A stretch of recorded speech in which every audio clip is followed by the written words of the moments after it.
Have you ever had the experience of driving down the road, listening to the radio, and you hear something that almost makes you want to lurch off to the side? You know what I'm talking about? The other day I was at a meeting down in West Lynn, and I was coming back. I was on the 205, and I had one of those experiences.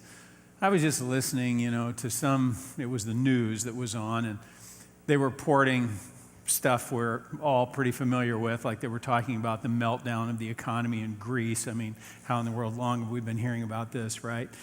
And you hear, that's why the stock market is tanking, and it has everything to do with Greece. Anyway, they were talking about some of the problem.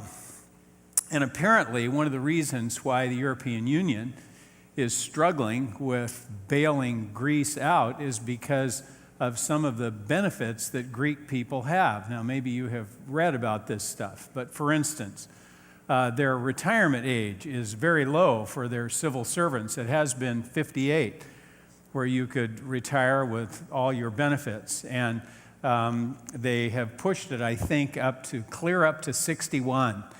And now this is to be compared to 67 in Germany, because they've raised their age.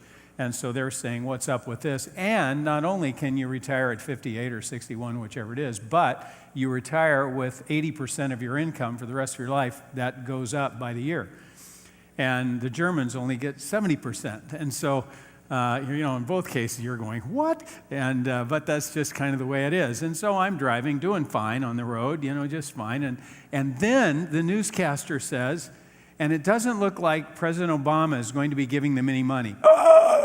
I thought he was going to have the big one right there. What? You've got to be kidding me. You mean to tell me that somebody would even consider such a thing? What? I mean, given all of this, like we should be bailing out their stupidity? You've got to be kidding me. Well, luckily I didn't lurch. I kept my eyes on the road, hands on the wheel, kept driving, and as my wit slowly returned and my ration and all the rest, it just occurred to me, you know what? Everybody's kind of like that, thinking, what's in it for me? It's all about me, right? And it seems like for most everybody, they see themselves as being much more the ones who need to receive and not the ones who need to give. And that certainly isn't lost on those who call themselves Christian. Well, we've been talking about living in the land of yes. We're studying 2 Corinthians. And the land of yes is simply that place where God invites us to live through Jesus, called abundant life. That place, that space, that reality where we experience God's best, His joy and His peace and all of the things that He promises. It's only to be lived if we live according to His word and His will and His ways. But that's not some kind of a straitjacket. That's a wonderful place to be. It's the kind of life that all of us really desire to have, and in some cases, apart from Christ, work like crazy to try to make happen unsuccessfully. And one of the things that you find when you move into the land of yes, as you trust Jesus and truly follow Him, live life according to His plan, one of the things that happen is it turns on your generosity button. Because living in the land of yes just creates generous people. You can't be stingy and live there. It is an interesting thing. They've done some fascinating studies across the years in brain research and found that stingy people are actually, self-centered people are actually much less able to cope with life as are generous people, selfless people. Selfless people do better long term. Do you think God might be onto something? And so we got to chapter 8 last time, and I said it was going to take us a couple of bites to get through this section, and so we're in bite 2 today of giving in the land of yes. And if you want to open your Bibles to 2 Corinthians 8, we're going to start at verse 16, and we'll get through all of chapter 8 and through chapter 9, Lord willing, and the creek don't rise. And so let's begin, and we'll look at this in sections. What we're going to find here is really 6 keys to giving in the land of yes. And these would be added to the ones that we saw last time. So he begins in 2 Corinthians 8:16. Paul writes, "But thanks be to God who puts the same earnest care for you into the heart of Titus." Now remember, he is in Macedonia. He's talking about the churches of Macedonia, which were very poor, responded with joy to be able to help the brethren, the church in Jerusalem that was going through a time of famine. And even though the Macedonian church didn't have anything, they gave what they had, and then they dug even deeper yet and gave more. And he's writing to the church in Corinth to encourage their giving, because when they heard about the need, they immediately said, "Oh yeah, count us in. We want to be a part of that," and then didn't do a darn thing. And it had been a year. And so he was arranging for this thing actually to happen. So he says, "Thanks be to God who puts the same earnest care for you into the heart of Titus. For he not only accepted the exhortation, but being more diligent, he went to you of his own accord. And we've sent with him the brother whose praise is in the gospel throughout all the churches. And not only that, but who was also chosen by the churches to travel with us with this gift, which is administered by us to the glory of the Lord himself, and to show your ready mind, avoiding this, that anyone should blame us in this lavish gift which is administered by us, providing honorable things, not only in the sight of the Lord, but also in the sight of men. And we've sent with them our brother, whom we have often proved diligent in many things, but now much more diligent, because of the great confidence which we have in you. If anyone inquires about Titus, he's my partner and fellow worker concerning you. Or if our brethren are inquired about, they are messengers of the churches, the glory of Christ. Therefore, show to them and before the churches the proof of your love and of our boasting on your behalf." Okay, first key. Our gifts are to be handled carefully and prayerfully. The gifts that we give to the Lord need to be handled carefully and prayerfully. That's what Paul was underscoring for the believers in Corinth in what he was writing in this little section of the word here. What he was telling them, among other things, is, look, I'm not going to rip you off here. I'm not taking some offering so that I can line my own pockets. As a matter of fact, there are a number of people, a number of sets of eyes that are going to be on this giving, so that you can rest assured of the fact that it is going to do exactly what you're giving it for. And it's going to get where you think it's supposed to be going. And then he talks about who these individuals are. First of all, he says Titus, and they know Titus. Titus was another Timothy. And in fact, if you look at the letters that Paul wrote to Timothy and to Titus, you'll find some exceptional similarity. And it's because when Titus was in Crete and Timothy was in Ephesus, the situations they were facing were very similar. But they were both disciples of Paul, very close to him. Titus had been an intermediary to the church in Corinth, gone back and forth. And so they knew him. They knew he was a trustworthy individual. So he was one of the ones who was going to be involved in this collection of the funds. Then he talks about another person, and he refers to him, an individual who they would know because of the brother whose praise is in the gospel throughout all the churches. And who would that be? Who preached the gospel well and all the rest of it. Some might think, well, that was probably Apollos. But most scholars, I think, for good reason, assume that he's referring to Luke, Dr. Luke, the author of the Gospel of Luke and the book of Acts.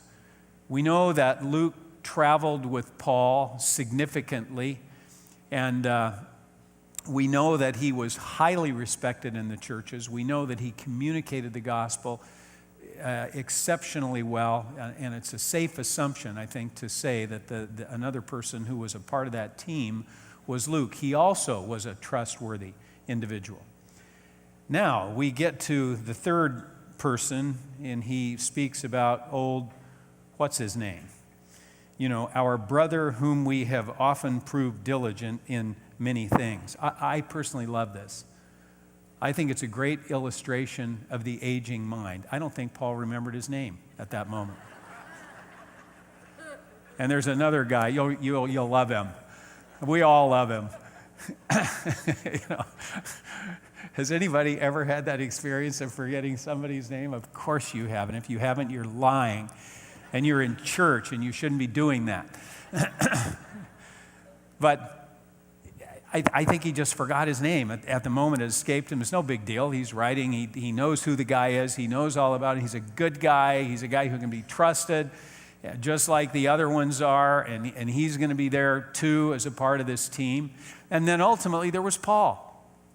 And they knew Paul. They knew about him. They knew about his history. They knew all about him. So there were several people that were involved in the process. And they could, the point of this is that nobody was going to be ripped off. These funds were handled that were coming from a variety of churches, were handled very carefully and very prayerfully. That's how they needed to be handled. As believers, we need to know that what we give to God is handled carefully and prayerfully. That's one of the reasons why in our church we don't make big financial decisions as individuals. We do it as a board. It has to be a bunch of people. There's counsel and wisdom in the counsel of many. And instead of just one person who's saying, no, we're doing this, we're doing that. It doesn't work well that way. That's why we have always had a 2-signature checking account since the day we started this church. It's really protection for a couple of ways. It's protection for us overall, that a couple of people are going to be involved in this, but it's also a protection for the individuals who are signing these things so that they're not sort of out there, on their own with no accountability. It's also why we have had independent audits virtually every year since the first year we started. Why? Because we want to know that everything is handled carefully and prayerfully. And that's why when we have found anything that could be or should be handled better, we have done everything possible to change that immediately so that it would be. Because funds, the gifts that are given to God need to be handled carefully, and they need to be handled prayerfully. You need to think about that when, somebody is asking for money on TV or you go to a concert or some other such thing. What do you know about the track record of this? What do you know about where this really goes? What do you know about what it actually does? It's important to understand that the gifts that are given to the Lord need to be handled carefully and prayerfully. And I think that there was good reason why Paul inserted this, a very important key to giving. A second thing is that encouraging giving is a good thing. I want to say that again. Encouraging giving is a good thing. Listen to this. Now, concerning the ministering to the saints, it's superfluous for me to write to you. I know your willingness, about which I boast of you to the Macedonians, that Achaia, that's where Corinth was, that Achaia was ready a year ago, and your zeal has stirred up the majority, and yet I've sent the brethren lest our boasting of you should be in vain in this respect, that as I said, you may be ready. Lest if some Macedonians come with me and find you unprepared, we, not to mention you, should be ashamed of this confident boasting. Therefore, I thought it necessary to exhort the brethren to go to you ahead of time and prepare your generous, I love that, your generous gift beforehand, which you had previously promised, that it may be ready as a matter of generosity and not of grudging obligation. Paul encouraged, stimulated, promoted, motivated giving. All of those things were true. Encouraging giving is a good thing. Now, whether he should have been or not, it appears as though Paul is optimistic about the fact that, they will give. He knew about their willingness a year before this, and he was in his own way reminding them of that. And he had actually used their willingness as an encouragement, as a motivation for other churches. Wow, look what the people in Corinth plan to do. They plan to do this, that, or the other thing. And oh, really? Wow. And so he was using them as kind of a benchmark. And he had gone, I would guess, in more than one place he had used them. And then he begins to push and to prod and to stimulate and to encourage. Since we have used you as an example, surely you would not want to appear as though we were a bunch of liars and you were frauds. Surely you would not want other people to think you were just a bunch of windbags. You were hot air. You were all hat and no cattle. I mean, surely that's not what you'd want. Surely you would not want us to show up with some people from Macedonia ready to get your gift, and voila, there's nothing there. What? And they'd look at us, and we'd look at them, and we'd all look at you, and we'd all have red faces, and wouldn't that be awful? Now, please understand, he's putting on some pressure here. You getting this? We can say it's just encouraging, it's stimulating, it's pushing. He's serious about this. The need is great, and these people are flaky. And he's being nice about the way he approaches them, but he's clear nonetheless. And besides all that, he wanted all this giving wrapped up before he ever got there. So that when they showed up, they wouldn't have to start the process and make it look like it was an afterthought or some other such thing. It would already be ready. My guess is he was tired of being the bad cop. He was just done with that. I also love the fact that he didn't have to be the one who went there and made it happen. He's really suggesting that it all happened before he ever gets there. What he wants is for everybody to win. He wants for the Corinthians to win, the Macedonians, the Jerusalem people, everybody. God wins in this as you give, as you're generous. And so he encouraged their giving. He pushed them in a good way, but he pushed them. Across the years, I have known more than a few people who seem to feel as though encouraging giving is not godly. Stimulating giving, pushing people, is somehow unspiritual. Apparently, the idea is that if you never talk about money, then that is godly. And if you do, that is ungodly. If you never talk about needs, if you never talk reality, and evidently that if there is need, then I guess that stuff is just going to float in off the trees somewhere, because that seems to be the way that it's supposed to work, at least from that perspective. Well, that isn't true, and that's not scriptural. You know, Jesus talked more about stuff and more about money than he talked about heaven and hell combined. He used all kinds of opportunities to motivate, to direct, to teach, to disciple about the importance of generosity. He took each occasion, little occasion that he could, just to point something out along the way. And so here with the Apostle Paul, he's doing the same thing. You know, encouraging giving is a good thing. It's a part of what we call discipleship. God's people are generous people.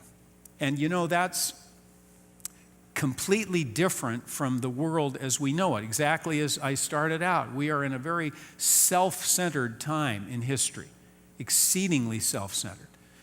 And so to talk about a generous heart, a generous spirit, is so different from what we normally hear and what we normally see. People laugh about random acts of kindness or some other such thing, when in fact all that is a spirit of generosity. Paying forward, all it is a spirit of generosity. Why does it seem so odd? Why does it seem so weird? Because it is odd. Because it is weird as over against where the culture is, but not where God is. God knows how we're designed to function, and he knows that generosity is the heart of how God's people function. And so it is important to connect the dots and help people to be able to connect the dots. It's a good thing to encourage in giving, to stimulate one another to love and to good works. And we do that, between ourselves as we talk about this kind of thing. Well, he goes on in verse 6. He says, "But this I say, he who sows sparingly will also reap sparingly, and he who sows bountifully will also reap bountifully." The principle there, we reap according to what we sow. Simple principle. We reap according to what we sow. I think it's easy to forget that Paul lived in a very agrarian time of history, much like this nation was many years ago, where we were not an urban culture. We were a rural culture, and everybody would have been familiar with farming and the principles that go along with farming. Well, those people were, and so he used a very simple principle that anybody would relate to, and that is, you sow a lot, you're going to reap a lot. You sow a little, you're going to reap a little. Truth be told, I would guess if you sowed a lot of seed and you even had bad weather conditions, you'd still have the probability of having some kind of a decent crop. Whereas, if you had been skimpy in the process and you had that bad weather hit, probability is that you would be wiped out. You sow a lot, you're going to reap a lot. And I can tell you this from a first-hand basis, as Betty and I, with the first garden we planted 12 hills of zucchini.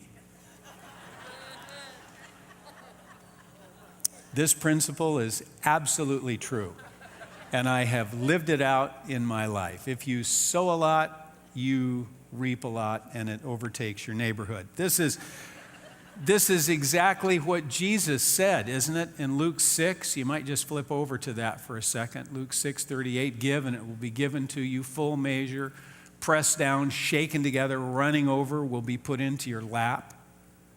For with the measure you use, it will be measured back to you."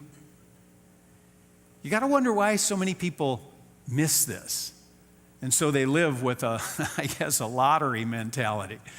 You give a little and somehow, boom, you're going to hit the big one, and God's just going to bless your socks off, You might ask yourself the question, how many people actually win those lotteries?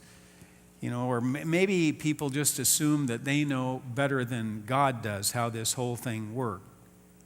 Truth is, anybody who has ever gardened understands the experience. If you sow a lot, you're going to reap a lot. As you give, as you are generous into the things of the Lord, you find the blessings of the Lord returning to you many times over. Now, is that monetary? That has not been my experience.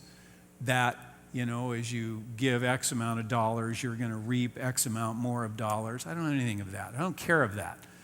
The principle is that you're just going to find the good things of God in your life, one way or another. And so it's a principle that we want to follow. There's a fourth principle, and that is that why we give is critical, or a key. Why we give is critical. Listen to this 7th verse. "So let each one give as he purposes in his heart, not grudgingly or of necessity, for God loves a cheerful giver." Why we give is critical. There are actually 3 things tucked into this verse. One of them is we give on purpose, as we determine in our hearts. We give on purpose. The only way to live in the land of yes and to be a giver is to live intentionally, is to go there and do that on purpose. This kind of thing doesn't just sort of sneak up on you. It's kind of like Daniel. If you read the book of Daniel, and knowing he's going into captivity in Babylon, he purposed in his heart that he would stay true to the Lord, regardless of what was going to come at him, regardless of what was going to be demanded of him. He was going to stay faithful. He had that intention up front, and frankly, it was only that intentionality, that purposeful living, that allowed him to be able to rise above the things that otherwise he would have done. You know, he didn't choose to live unintentionally, sort of whatever. And I find if we approach giving unintentionally, most of us never get around to it. It's something that you need to set to do. It's something that you need to purpose to do.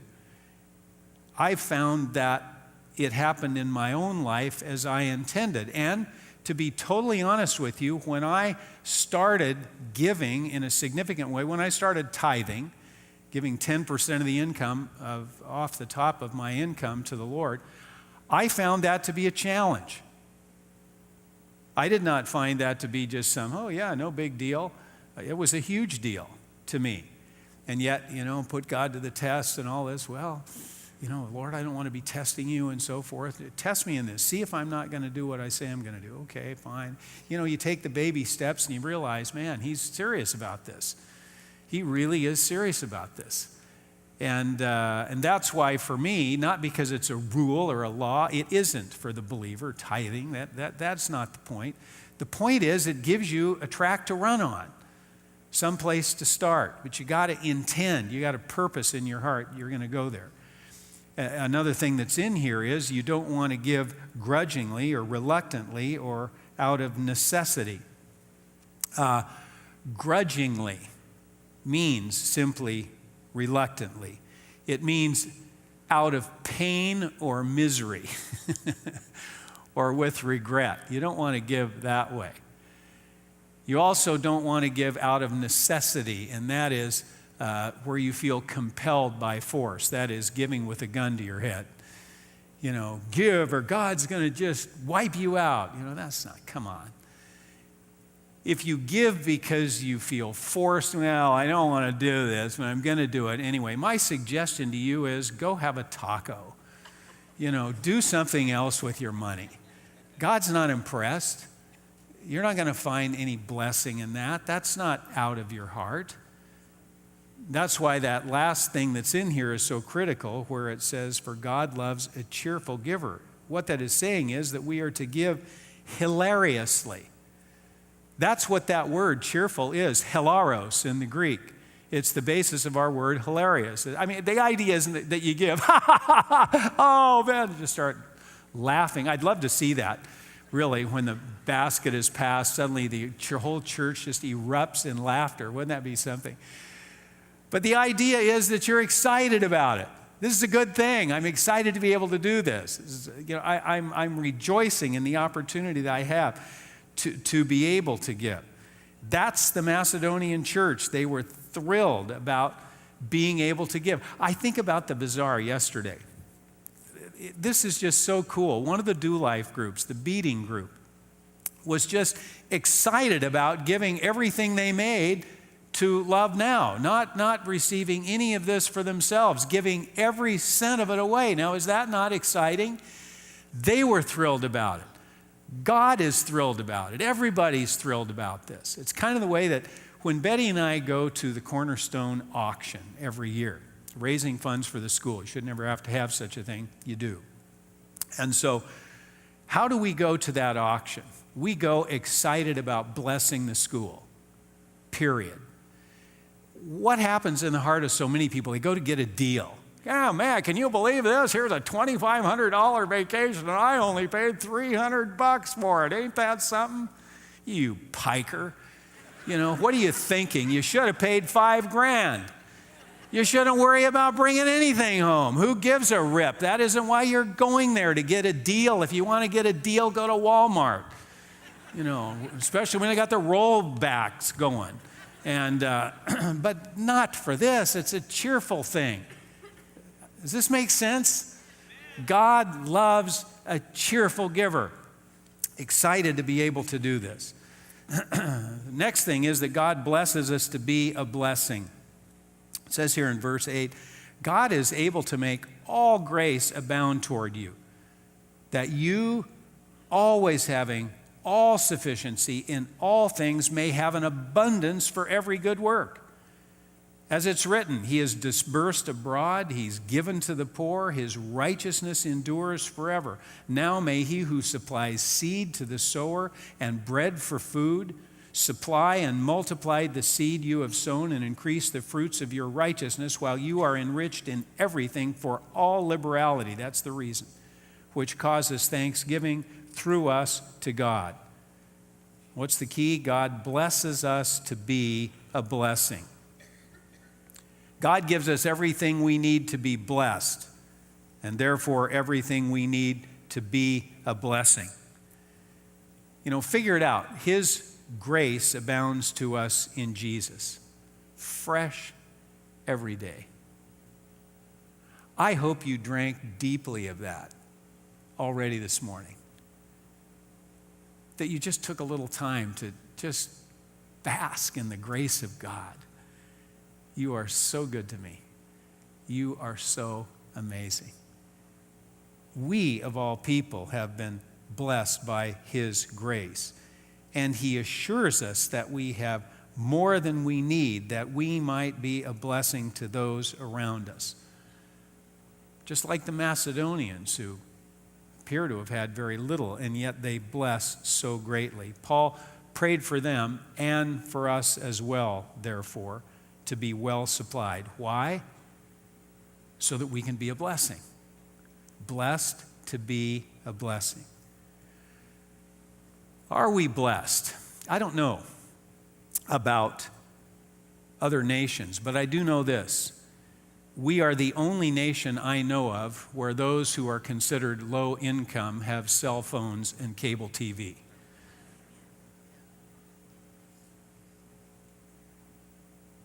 If you think about where those who are considered on that level are in our society as over against other societies, no, we may not have everything we want, but we certainly have what we need. We live in the greatest country on the planet. And we are chock full of opportunities.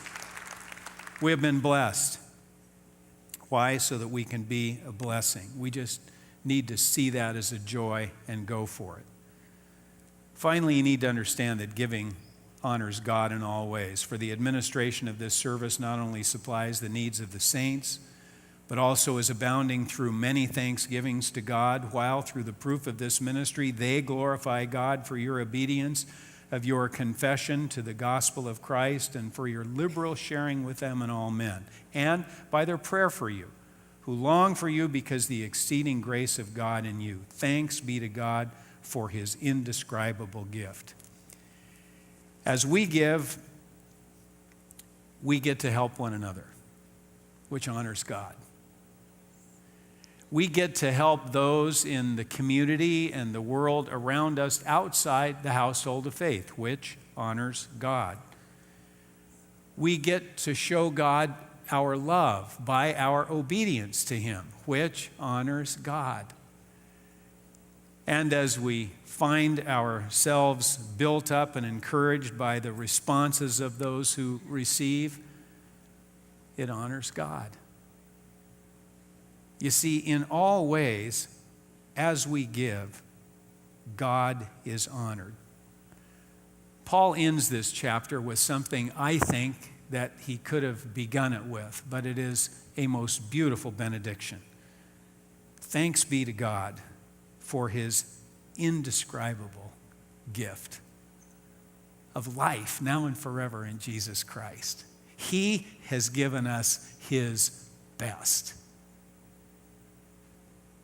Let's give our best to Him. Let's pray.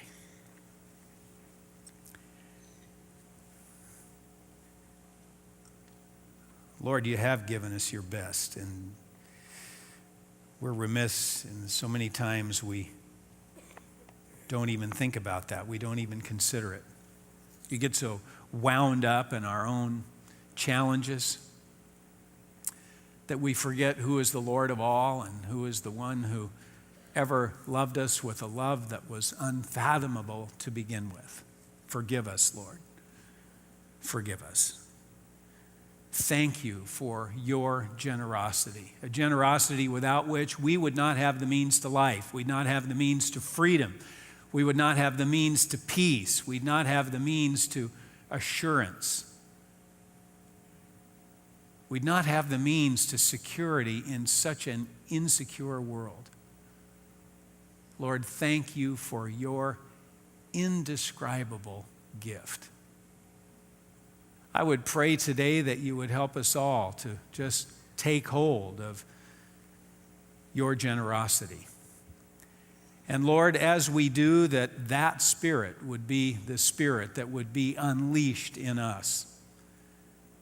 That more and more and more we would see how blessed we are and become an even greater blessing. I am just so thrilled, Lord, in the way that you have shown yourself to be so faithful, and the way that people have responded even in things like this bazaar and other things that are going on where people are stepping out in many different ways to honor you and to bless you.